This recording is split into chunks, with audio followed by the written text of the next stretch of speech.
What's the word? Yeah. Okay, looking for a safe space where healing might take place, where everyone is valued. Given tools to maintain where equity matters. Less talk, more action, where anyone is welcome. Don't send them home packing, this is strong talk. Where conversation pops off, speak life, reflect hope, promote choice and love folk. Strong talk, real talk, no jokes. Recovery, culture, community. Let's go. Hello and welcome to Strong Talk, a podcast dedicated to the discussion of equity, diversity, and family as it relates to mental health and addictions. A space not only to talk about challenges, but to explore and to create space for solutions. I'm your host, Vic Armstrong, and I want to thank you all for joining me on this journey. I'm joined today by Keon Lewis, who serves as the Equity and Development Coordinator for the Cabarrus Public Health Interest in Kannapolis, North Carolina. Keon also serves as chair of the Board of Directors for the North Carolina chapter of the American Foundation for Suicide Prevention. He's a member of Omega Psi Phi Fraternity Incorporated and is also currently a PhD student in North Carolina A&T State University's Leadership Studies program. Keon, welcome to Strong Talk. Thank you, Vic. I definitely appreciate the invite. It's been a long time coming, and I'm glad we had a chance to have this chat. Yeah, we have been talking about having this chat for a while, so I'm glad too that we finally got together. And I'm especially glad that we got this scheduled for now, because with this being Men's Health Month, I really wanted to take some time today and just talk about some of the challenges of men's health, and especially as we talk about the challenges for Black men, because there are some additional challenges that Black men face as it pertains to really talking about and acknowledging mental health challenges. So I wanted to touch on that. And I know you've done a lot of work in this space. I know that as board chair for AFSP North Carolina, you obviously have done a lot of work there, but you also have done work with your work with Omega Psi Phi and in your vocation. You work in that health space and work in the equity space as well. Yeah. So I know that you have a lot of keen insight into this. You and I have had conversations in the past about the way we were socialized growing up. It is very different, especially growing up, I think, in the South, and some of the things that we are taught and the things that we're told that we kind of normalize when it pertains to our mental health. Can you talk a little bit about some of that? What were the messages that you heard growing up about mental health and how men are supposed to approach mental health? Yeah, definitely, man. This is excellent point. And like you said, the timing is impeccable with it being Men's Mental Health Month. As one quick update, so I'm no longer with the Cabarrus Public Health Interest now. I'm now equity coordinator for C4 Innovations.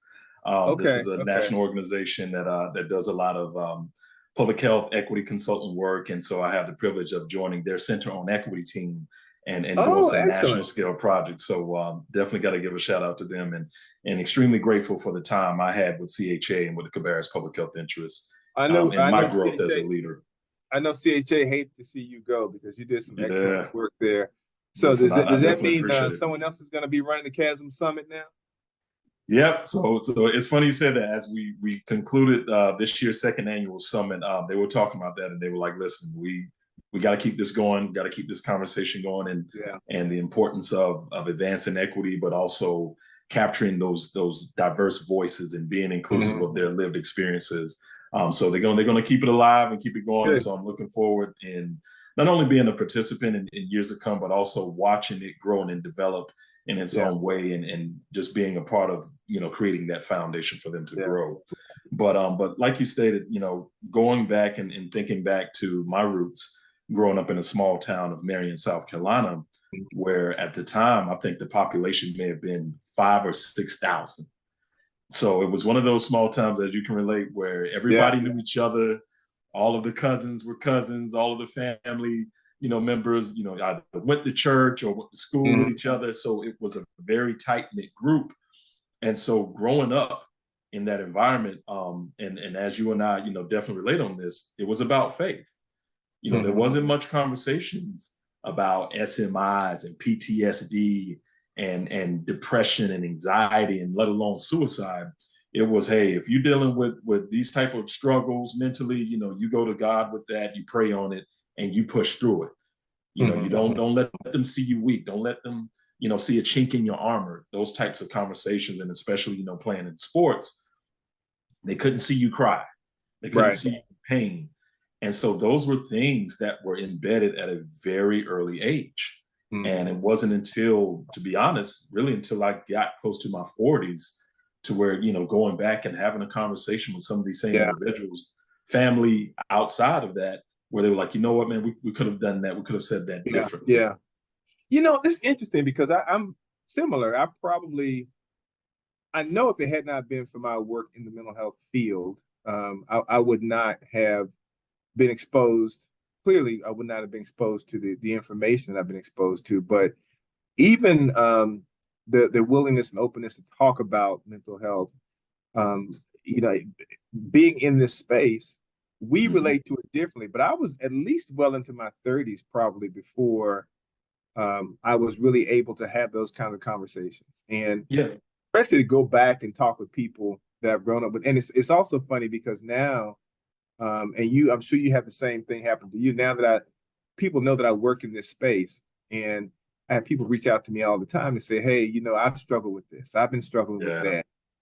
My sibling or my child has struggled with this." And but it's the thing that's really kind of sad to me is that the age of onset for mental health challenges is at such a much younger age, which is why so many men don't talk about mental health, don't seek out help. And if they do, it's often decades later.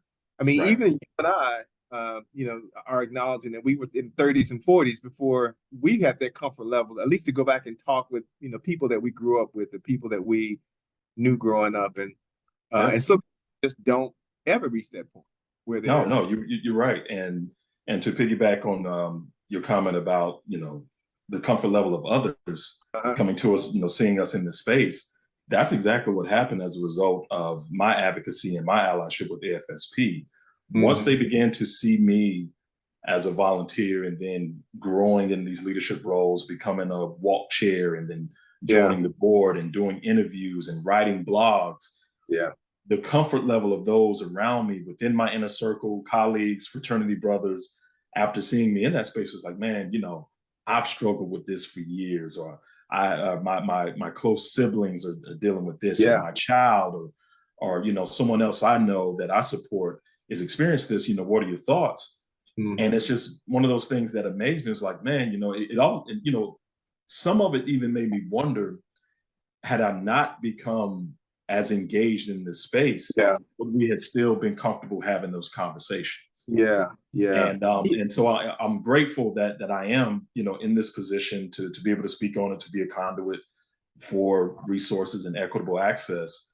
But then it also, like you said, goes to the point, it's like, man, it makes you wonder if they didn't have individuals in this space in which they felt comfortable sharing this with, would they eventually have developed that courage to share it and to be comfortable in having conversations around it? Yeah. You touched on a couple of other really interesting points too, because one of the things that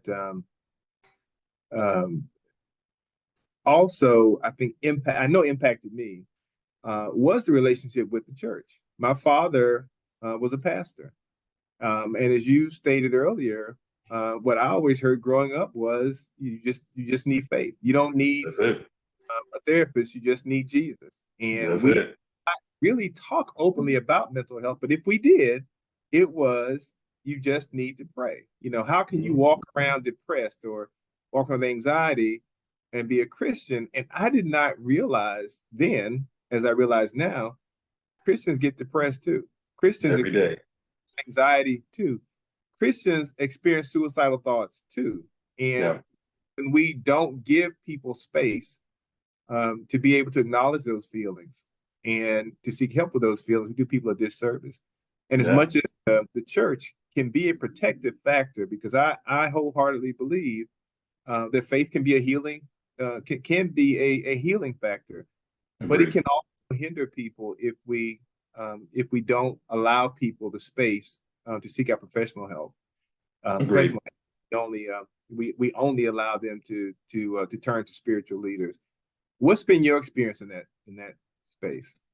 Yeah, excellent question. So even in my earliest days, thinking back, thinking back on like Vacation Bible School, Yeah. growing up in that. My grandmother, had me engaged in that at a very early age as a mechanism of keeping me off the streets and keeping me engaged, keeping me involved, and keeping that faith base around me. And so in doing that, that was the structure, right? Everyone knew we're going to church on Sundays, we having the big Sunday dinner, we have family, we being involved. Easter Sunday, you bring out your best, you bring your Easter speeches, did it all. Right. And so that was the faith structure, to have that. And like you said, to making sure, as I grew and became a man and a father, a husband, to make sure that I had my own relationship with God. But in doing that, like you said, there wasn't much conversation. There wasn't a space. There wasn't an assigned ministry that talked about mental health like that. Right. Even though we recognized it going on around, we knew that there were individuals in our families, in our congregations, who was dealing with it. In many cases, we knew that some of them had even attempted. But we kept it shielded. We kept it quiet.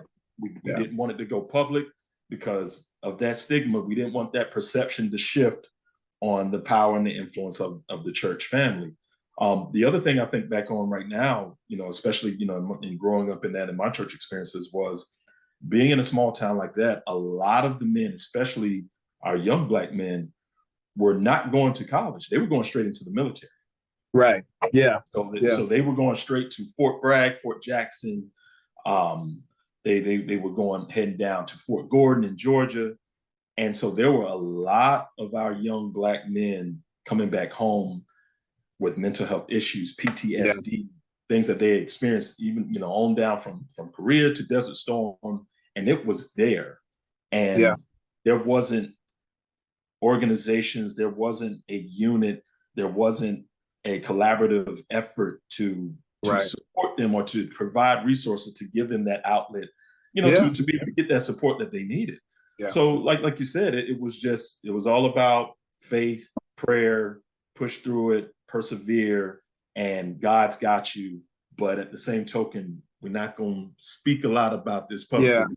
We need everybody to know about this. Yeah, and for a lot of Black men in particular, Black men have always been socialized that the way you navigate society is you keep your head down, you keep your mouth shut. You don't tell people what's going on with you. You don't let people see your weakness.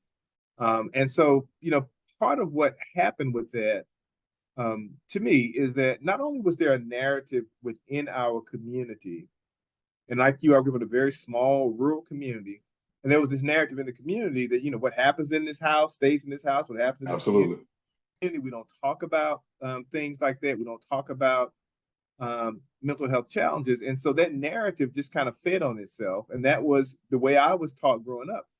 But the thing I recognize now that you and I both are doing work with the AFSP and we're reaching into Black and brown communities, I realize now that also wasn't happening back then. Not only was, there was this narrative that was growing within the community, but there was nothing from outside the community that was checking that narrative. There weren't organizations reaching out from the outside, reaching in to my community saying mental health and suicide prevention are things that you should be talking about because this concerns you.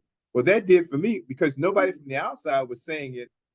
To me, it just confirmed that, my narrative must be correct. Nobody from the outside is reaching in and saying, hey, you need this. Now, we have these resources. You and I both are trainers for Let's Save Lives. Listening, empathy, trust, support saves lives with AFSP. And to see how hungry the Black community in particular is for this training and for this program, to learn more about suicide and to be able to talk about some of those challenges, it is really amazing just to see how hungry people really are to learn more. After all this time, there's been this narrative that, Black men don't want mental health, help, and the Black community doesn't seek out services. But in large part, I think what has happened is there really were not services out there that really spoke to the Black experience. And I think as we're seeing that open up now, it's changing things. Yeah, I agree. And I think, that's what I enjoy most about Let's Save Lives and being a trainer in that, is just as you stated, seeing the appetite for wanting that information, for craving that, and for being able to take what was shared with them, going back home, going back to their organizations and saying, hey, we have resources out here available to talk about these things. And this is the type of data that's available to us. And this is what we need to do with that. And this can save lives in the process. And so when you see that and you hear that, it makes that presentation flow in such a dynamic, as you know from experience, that it elevates it even more, because it goes from being something to where, okay, I'm just sitting and giving you information from a page, to where the dialogue builds around it. It grows. And it's like, oh man, this is what we were experiencing for years. I didn't know this is what it was called. I didn't know this was available. And so to be able to talk about that historical context of it, being able to define what these things are that we're experiencing in our communities, but also most importantly, to talk about strategies and resources.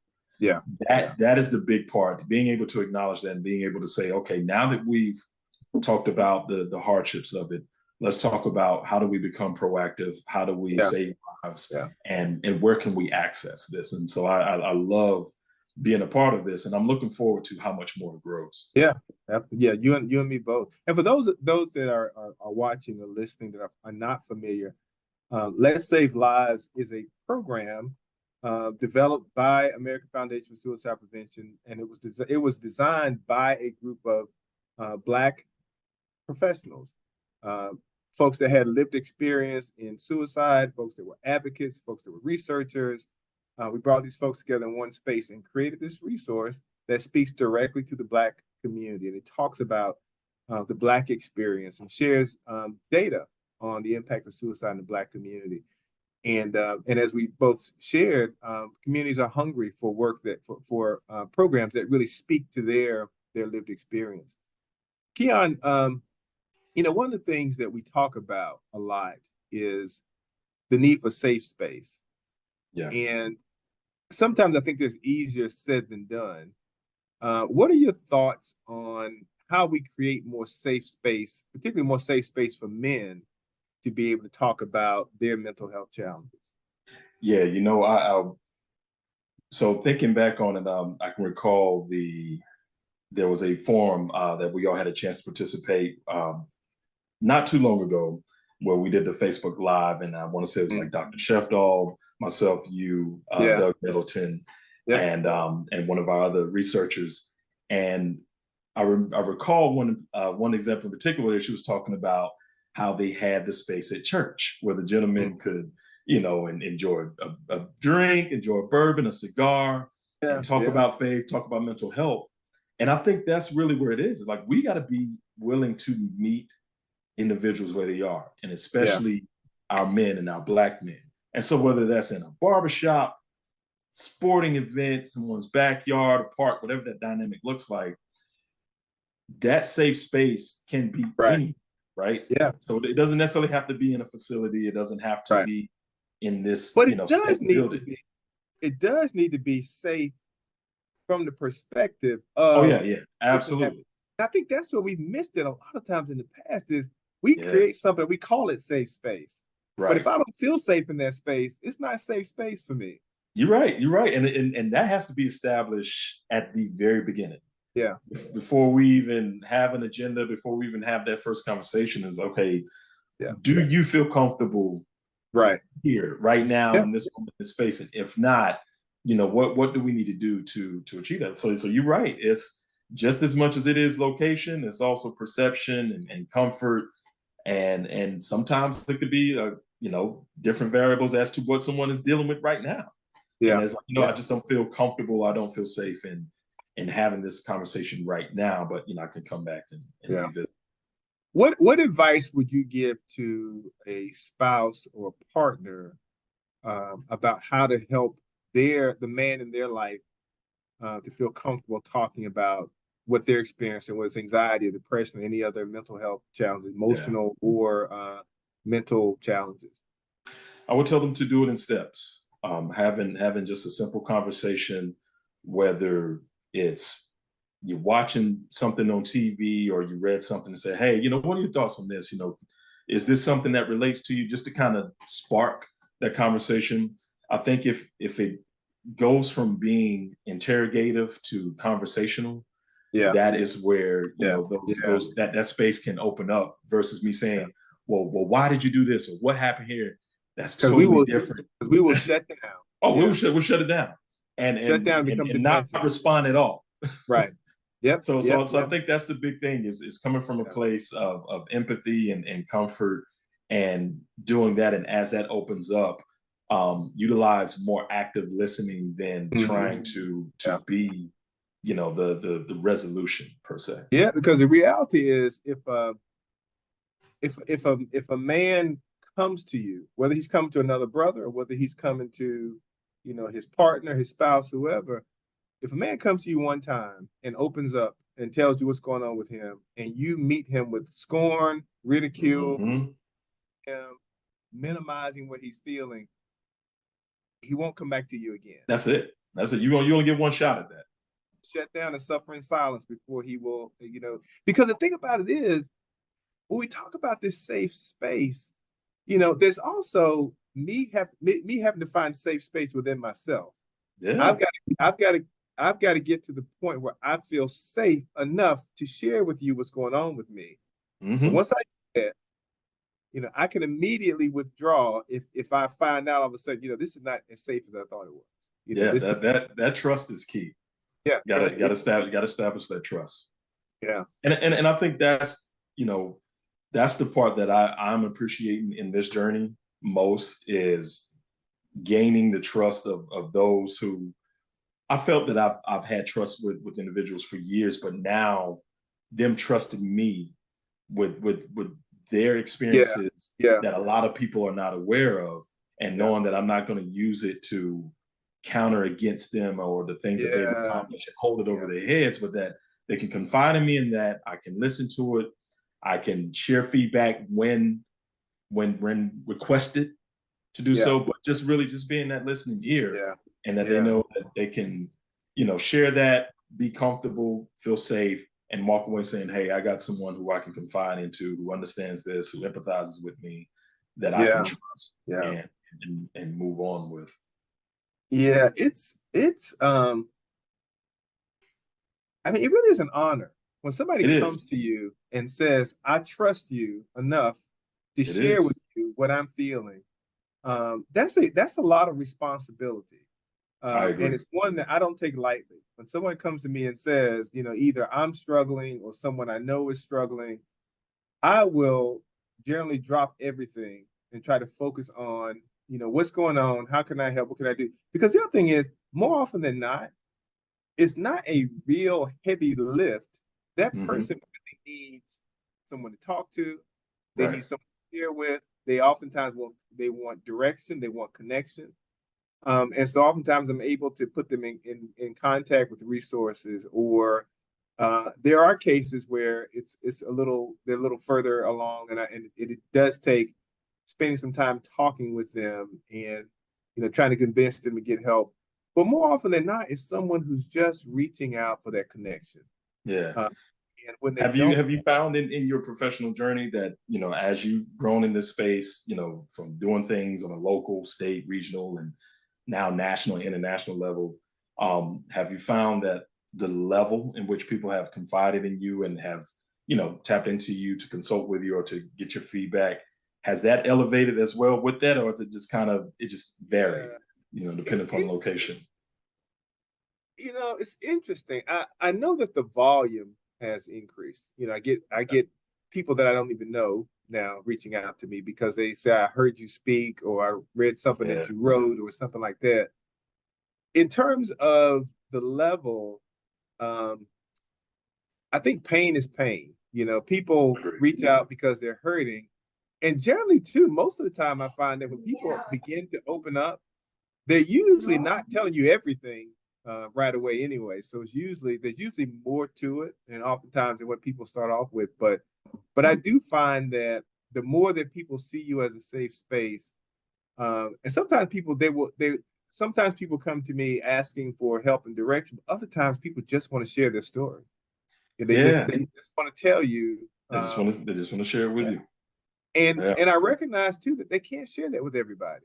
No, they can't. They And can't. I love hearing those victory stories. Yeah. And saying, hey man, listen, I came out to the walk last year, or I read this blog, or I saw y'all speak at this, and somebody shared that. Yeah. And I was, inspired by it. So I went on and did this, or I designed this shirt.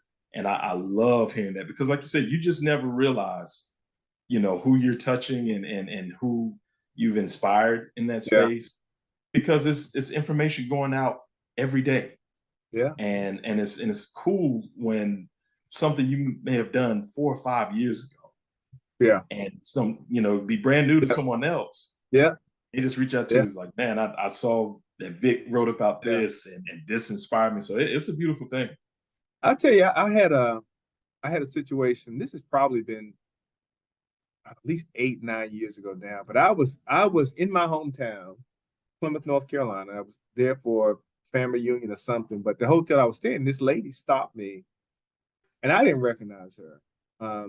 But I had actually helped her son when he was, 9, 10 years old. I had worked with her son and helped him. And he's now an adult.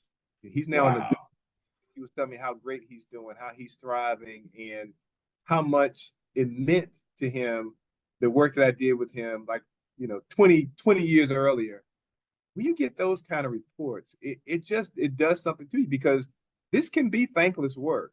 It can be the people that you're trying to help, because they can be in such a vulnerable state, in such an elevated state, that sometimes what you get back from them is not always positive either. Yeah. But when someone does come back to you and say, you helped me, you changed my life, you changed my loved one's life, that makes it all worthwhile. So I had a similar moment. I had someone who served on the Charlotte Out of the Darkness Walk committee with me in 2018, 2019. At the time, she was working out of the Charlotte Bank of America offices, and her and her husband ended up relocating to Florida right when the pandemic hit. And so, been touching base off and on, over the course of the last few years.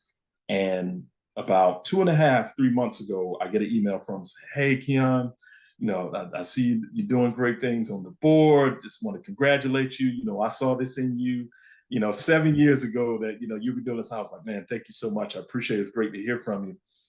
And in it, she attached a picture. And so I'm looking at the picture. I was like, man, this man looks familiar. I was like, but I can't quite put a finger on it. She's like, you don't remember, but he was one of the teenage kids who you invited to do the bead ceremony, to share his story about his connection to suicide and being a lost survivor and losing someone near and dear to him, and finding the courage to move forward with his life. And as soon as she said, I was like, I know exactly who you're talking about. And now this young man is going off to college on a full golf scholarship, doing great things, continuing his message of hope and perseverance and saving lives and talking about AFSP. But I would have never imagined, this at the time, 11 going on 12-year-old. Fast forward to almost 6.5, 7 years later. Yeah. This is what he's doing, and this is what he's becoming. Now he remembers that day and continuing this message. And it was just a full circle moment for me to see that, to hear that, and to know that in that bleep, that small second, or in that hour within his entire lifetime, that I was able to be a part of a program or a part of an event that was there to support him, help him during a difficult time, and to now see him grow on and flourish as one day maybe a pro golfer. But it was a beautiful thing to see that, to read that. And I was just like, man, I can't believe this much time has passed. Yeah. And, and how long I've had a chance to be involved and to be an ally in this space. So that was definitely a great mission moment. Well, at least your beard is still black, though. Yeah. Look, and I had a little bit of hair there too. So So yeah, that's definitely full circle for me. It has been it's been fantastic for me having you here today to have this conversation. I really appreciate it. I will tell you this. And we've known each other for a few years now, and I have just I've watched you grow in this space. You've always been someone that was sharp, pick up on things quickly, can articulate things well in a way that people can understand them. But over the last several years, I've watched you just grow in this suicide prevention awareness space to where now you're ushering in this partnership with Omega Psi Phi. You're consulting on DEI work. You're doing amazing work with the American Foundation for Suicide Prevention. I know you're one of our ambassadors for our social media work, and this is what we need. We need more men, and especially Black and brown men in this space that are willing to say, yes, I am my brother's keeper. I am willing to stay and do what I can, do my part to make sure that other people who may be struggling don't have to suffer in silence. So I appreciate that. I can't thank you enough, man. Listen, you like you said, we've known each other for quite some time. You've watched me grow and matriculate in this space, and I've been able to bring ideas to you, to get your insights and your feedback. And I feel like I thanked you enough, but I want to make sure that I reiterate how big and how historical that was. Thinking back on almost a year to the day, you standing with me in Nassau to announce this national partnership with Omega Psi Phi. And it was historical, man. And I'm grateful for your support, as a friend, as a brother in this space, and to be able to share that message amongst our biggest leaders in the fraternity. And I'll be the first one to tell you, just kind of give you some insight. Everyone don't get an invite into that room. Yeah. so to be able to share that, and once everybody's finished what they came there to do, everybody's asked immediately. And so for us to be able to present that with you and my brother, Dr. Delon Brennan, that was huge, man. And I truly appreciate you for being there with me, for keeping me motivated and inspired to do that. And now with what we're going to do with Let's Save Lives, I'm looking forward to where we continue that space. And thank you for blazing the trail, man. Thank you for setting the pace. And I'm just trying to do my part in it and do it in my own unique way, but also just continuing the great work and the great precedent that you've set. And I've appreciated that more than you know. Well, thank you, brother. I appreciate that. And again, thank you for coming on with me today. I appreciate the conversation as always. Absolutely. And we'll be talking. So I won't even see you. I don't say goodbye. I just say I'll see you next time. I'll see you next time. Absolutely. Thank you so much. June is men's mental health. The one area that often goes ignored by men is mental health. In fact, suicide has become a silent killer for men, with statistics showing us that men are nearly 4 times more likely to die by suicide than women. This trend is proof that men need to start taking their mental health more seriously. There are a multitude of stressors facing men that contribute to or exacerbate mental health challenges. Financial pressure, supporting a family, juggling a career are just a few of the day-to-day challenges that can affect a man's mood. The additional stress of keeping a facade of strength and not talking about these issues only makes the problem worse. There are also additional stressors that impact men of color, including the intersection of stigma regarding mental health challenges and the impact of health disparities and systemic racism. Lack of access to community mental health resources and treatment modalities that take into account the nuances of race and culture make it more likely that for men of color, their introduction to the mental health system is far too often in the back of a police car or in an acute care emergency room, neither of which is conducive to good clinical outcomes, and neither is conducive to fostering a positive relationship with the mental health system.